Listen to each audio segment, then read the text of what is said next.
Цвета сивата економија во Струмица, како сите институции да премижуваат и немаат апсолутно никакво овластување да го решат проблемот долж булеварот Маршал Тито. Спортска облека, женски и машки панталони и блузи, па се до долна облека. Роба идентична на градските дуќани. Разликата е минимална, но сепак дивите продавачи се во предност. Не плаќаат никакви даноци на државата, не исплаќаат плати и придонеси и сите пари кои ќе ги заработат се за во сопствениот джеп.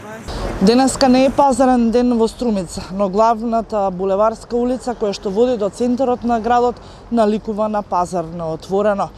Дивите продавачи од рано утрото до доцна напладне се секој ден распуслани по булеварската улица која што води до центарот на Струмица.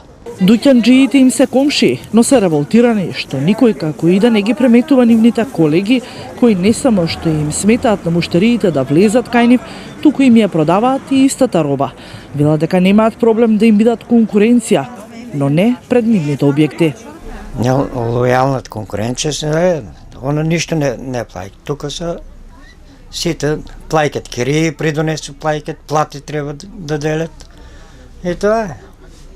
Така. И далеко пониски им се цените надворот колку? Секој случај. Така. Затоа што не плаќаат они ништо.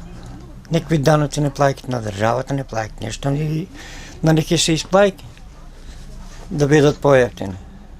Често пати имаме доставено документации до сите институции во општина Струмица, до Република Македонија, но од сето това нема ништо. Комунална такса плаќаме на општина Струмица редовно, но никој не заштитува нас како продавачи, како фирма, како луѓе кои навистина се ги подмируваат сите долгови спрема државата и спрема општината. Не знам доколку ќе оде сето това. Струмица има само еден пазарен ден, на два пазарни простори. Еден од нив е пазарот Чешел, кој се наоѓа во централното градско јадро, но во текот на целата недела е целосно празен.